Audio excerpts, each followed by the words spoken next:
Esta es Enseñanza Semanal de Iglesia.edu, una división de Universidad para Líderes, con una palabra pertinente, intencional y con contenido para el hombre de la posmodernidad. La enseñanza de hoy es: ¿qué hacer cuando el pastor peca? Bajo la serie El pastor y el burnout. Con ustedes el maestro Raúl Saldívar.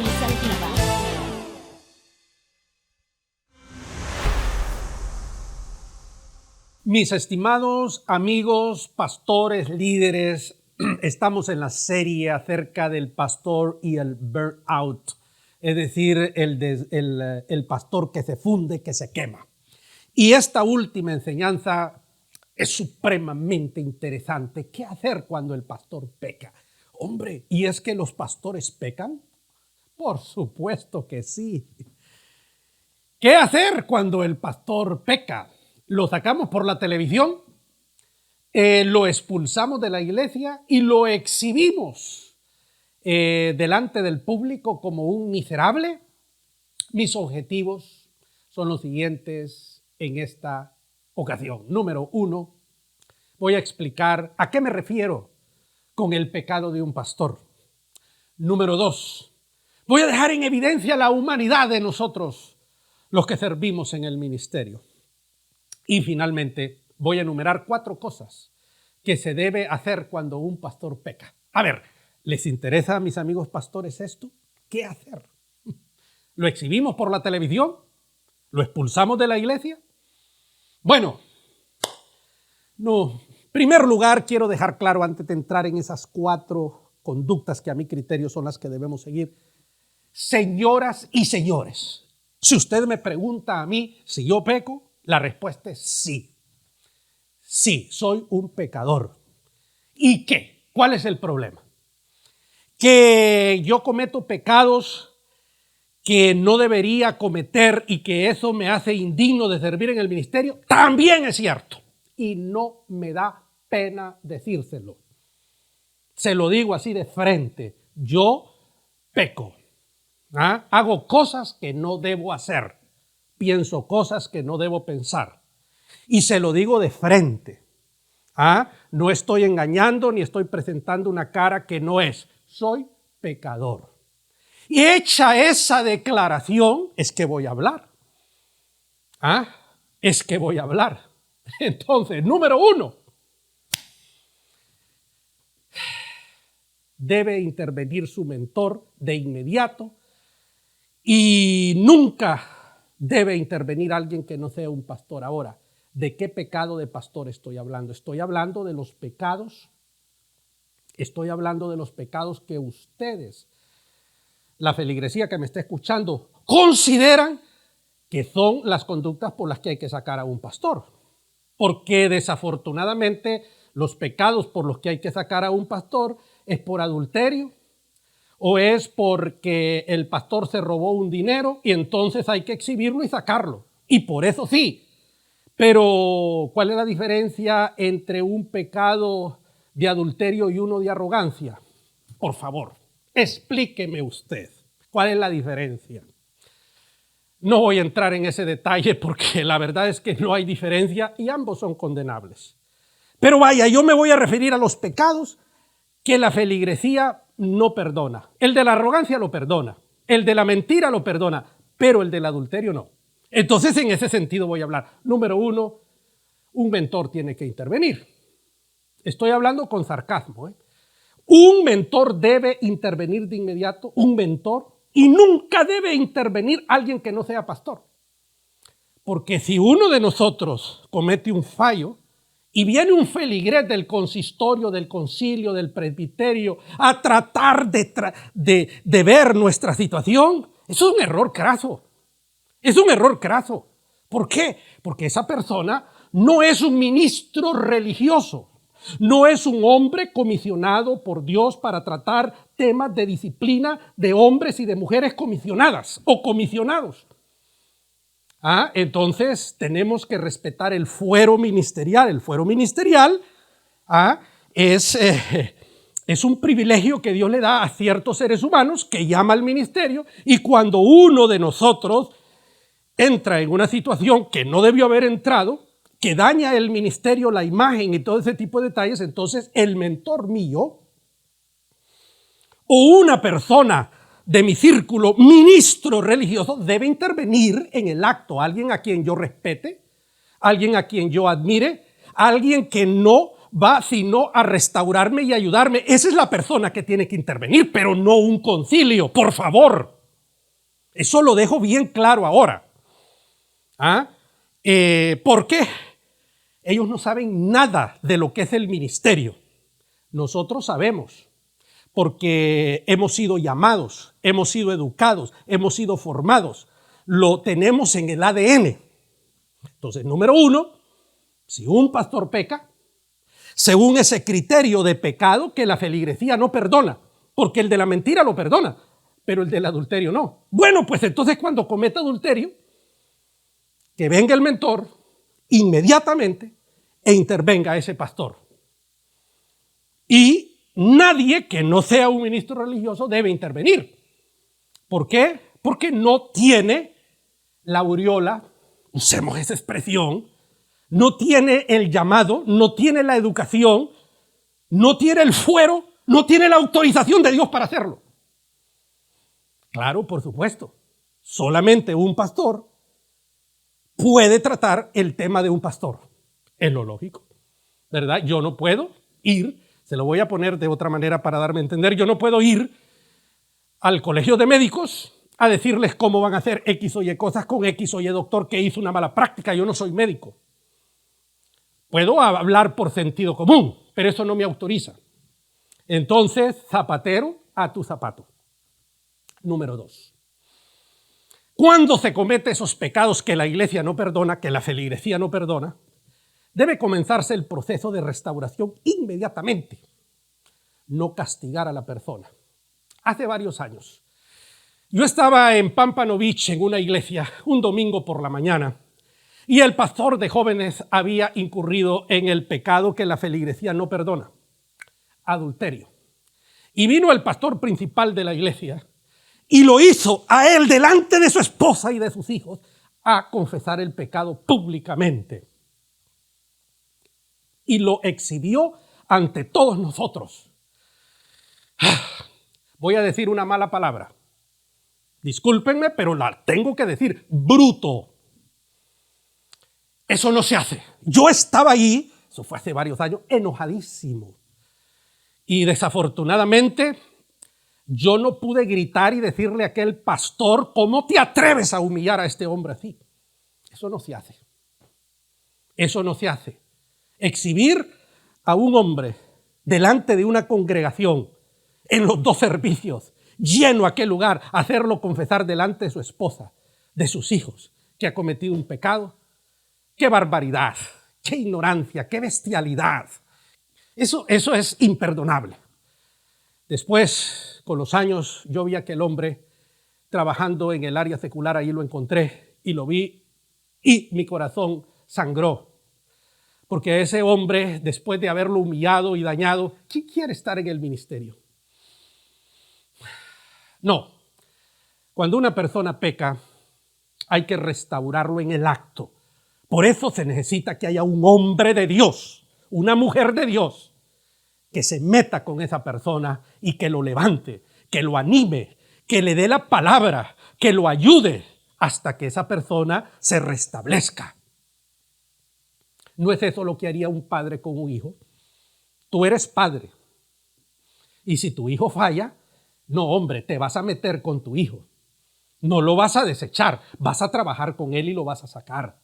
Dios, que es nuestro Padre, cuando uno de nosotros falla, Él quiere que nosotros nos levantemos. La grandeza del hombre no está en caer, sino en levantarse. Entonces el mentor, el padre espiritual, levanta al pastor. No lo hunde, no lo castiga. ¿Qué gano yo con castigar a una persona? Por eso, fíjese lo que le voy a decir, Señor. Fíjese lo que le voy a decir. Por eso David dijo, quiero que me disciplines tú, Señor.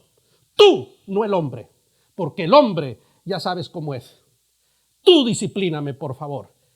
Ahí esa palabra de David nos abofetea a nosotros. Porque nosotros somos tan justos Estás 2 años en disciplina, dice. Después de haberlo exhibido y humillado en público, y destruimos al hombre, después los hijos. Oiga bien lo que le digo, después los hijos, los familiares odian el ministerio. ¿Cuánta gente yo no conozco? ¿Cuántos hijos de pastor yo no conozco que odian el ministerio porque esa gente bruta humilló a su padre? Eso no se hace. Cuando un hombre de Dios falla, debe comenzarse un proceso de restauración inmediatamente. Dije restaurar, no castigar, no exhibirlo. ¿Ah? Bueno, espero que esto les esté sirviendo. Voy a otro. Debe mantenerse confidencial a menos que las circunstancias requieran lo contrario.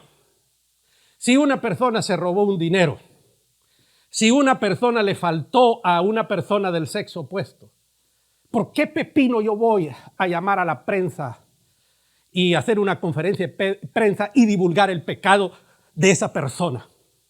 Si yo puedo hacer lo mismo.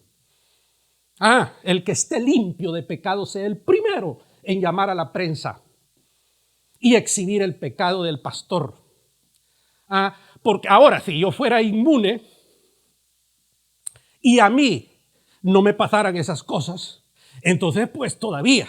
Pero el Señor Jesucristo, que es Dios, que si hubiera dicho apedreen a esa adúltera, hubiera estado bien, ¿la perdona? ¿Quién soy yo para llamar a la prensa, ya convocar a una asamblea de la iglesia y exhibir el pecado de un hombre, de un ser humano? No seamos ruines. No seamos ruines. Yo se los digo así. Hay varias gente que está en el ministerio hoy que incurrieron en esos pecados que la feligresía no perdona. Y Dios me dio la gracia de tratar esos casos en el acto, que no salieron nunca a la luz pública. Son personas honorables. Tenemos derecho a equivocarnos, a pecar, somos seres humanos. Pero la grandeza del hombre, voy a repetir esto, que ya lo dije, no está en meter la pata, sino en sacarla. ¿Ok? Entonces, confidencialidad. A menos que las circunstancias digan lo contrario. ¿Y cuáles son las circunstancias? Cuando hay una persona que abiertamente lo hace, que no se quiere someter a una disciplina, que la arrogancia, como diría la gente allá en el mercado San Isidro de Tegucigalpa o Tepito de Ciudad de México, se pone los moños. Entonces sí hay que exhibirlo, pues. Ahí sí hay que denunciarlo, pues. Pero el que se humilla, hay que exaltarlo, hay que ayudarlo. El que se pone los moños, no. Por eso digo yo allí, a menos que las circunstancias requieran lo contrario. Porque si hay una persona que abiertamente no se somete, desafía a la autoridad y cree que está haciéndolo bien cuando no está haciendo, entonces mi amigo, ahí ya no te dejó ninguna opción. Pero hasta el momento, todos los casos que en 40 años yo he tratado, ha sido gente que ama a Dios. Entonces, hay que guardar la confidencialidad. Hay que ser discreto, pues, en otras palabras. Vaya, pues, ahí viene lo último. Con esto termino. Número 4. Debe ser acompañado durante todo su periodo de recuperación. Hay que acompañarlo. Pero esos son los grandes errores que nuestras iglesias, que nuestras denominaciones cometen. Comete un pecado y se está 2 años en disciplina, allá el pobre hombre se va para no sé dónde a ver cómo el hombre vive, cómo sobrevive, y nunca más se vuelven a acordar de él. A los 2 años el hombre comienza a hacer las gestiones para que lo restablezcan y lo hacen pasar por no sé qué historia y nadie lo acompañó. Nadie estuvo con él. Mi amigo, mi pastor que me estás escuchando, líder, asegúrate de que tienes un mentor. Un mentor, un pastor, un hombre, un ministro o ministra que es como un padre espiritual para ti, que está ahí para ayudarte, que está ahí para aconsejarte, que el día que necesites una mano porque te estás hundiendo, te la dé y te saque, y te levante, y te ayude, y te anime. Asegúrate Como diría mi madre, no podemos ser machos sin dueños. Necesitamos tener mentores, gente que dé la vida por nosotros y gente por la cual nosotros vamos a dar la vida. ¿Para qué? Para que nos acompañen el día que necesitemos. Los padres espirituales, así como nosotros acompañamos a nuestros hijos en sus recuperaciones, cuando algo les ocurre, así como los acompañamos, así acompañamos a los hijos espirituales. Y aquellas personas que discipulamos, las acompañamos. Es así como funciona esto, mis estimados. Espero esto les haya ayudado y voy a las conclusiones. Número 1, todas las personas pecan. Y yo soy el primer pecador aquí. Cuando me llegó aquel libro hace 30 años de Santos Olavarrieta, que decía él en su primera página, no soy esto, no soy lo evangélico ni nada, yo soy un gran pecador. El libro a un lado, este libro no lo podemos leer. Después de los años, Olavarrieta tenía la razón, hombre. Somos grandes pecadores, porque no hay diferencia entre pecador y grande, sí, es la misma historia, pero vaya, es para hacerlo superlativo. Somos grandes pecadores y Raúl Saldívar es el primero de todos los pecadores. Así como te lo dije al principio, te lo vuelvo a repetir. Número 2, el pecado al que yo me estoy refiriendo ahora es el pecado que a criterio de algunas de las personas, no de algunas, no de todas las personas, puede sacar a un pastor del ministerio. El adulterio, el robo y ese tipo de cosas. La mentira no lo saca, la arrogancia no lo saca, la vanagloria no lo saca al pastor. Esos pecados pasan olímpicamente, pero el adulterio no lo perdona. ¿Y cuál es la diferencia? La paga del pecado es muerte, ya sea arrogancia, ya sea vanagloria, ya sea mentira o sea adulterio. Esa es la paga del pecado. La dádiva de Dios es la vida eterna. 3. En este tipo de casos solo debe intervenir un pastor. Solo un pastor debe tratar a un pastor. Solo un pastor. Y cuando hablo de pastor no es que tiene el título de pastor, porque ahora a cualquier perico de los palotes le dan un título de pastor. No, pastor no es el que tiene el título solamente. Pastor es el que tiene el corazón de pastor. Esa es otra enseñanza. No me voy a meter en ese lío hoy. Y 4, nunca se debe castigar a un pastor que peca. Solamente es válido restaurarlo, levantarlo y catapultarlo. Créame lo que funciona. Yo lo he hecho, estoy orgulloso. Y el orgullo es pecado, pero la palabra orgullo aquí la estoy empleando en otro sentido, ¿verdad? Complacencia, estoy complacido de los resultados que he tenido. Lo que yo estoy diciendo es algo que me ha tocado practicarlo y funciona. Y con esa autoridad de mi experiencia es que te hablo. Otra vez, que esta enseñanza te haya ayudado. Que Dios te bendiga. Salud. Si quieres tener acceso gratuito a todas nuestras series, trailers, videos promocionales y otros materiales, te invitamos a que te hagas miembro de iglesia.edu. Puedes hacerlo a través de las redes sociales o escribiéndonos a iglesia@universidadparalíderes.com. Podrás usar todo este material en tu iglesia o ministerio y participar de las reuniones trimestrales de pastores y líderes.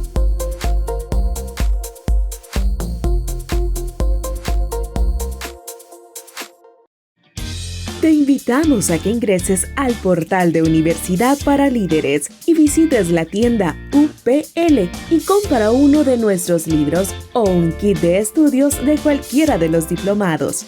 También tienes la opción de matricularte en los programas de conocimiento eclesial o, si prefieres, puedes patrocinar a uno de nuestros alumnos en África. Esta ha sido Enseñanza Semanal de Iglesia.edu, una división de Universidad para Líderes. Te invitamos a que compartas con tus amigos esta enseñanza. Te esperamos por este mismo medio y a esta misma hora.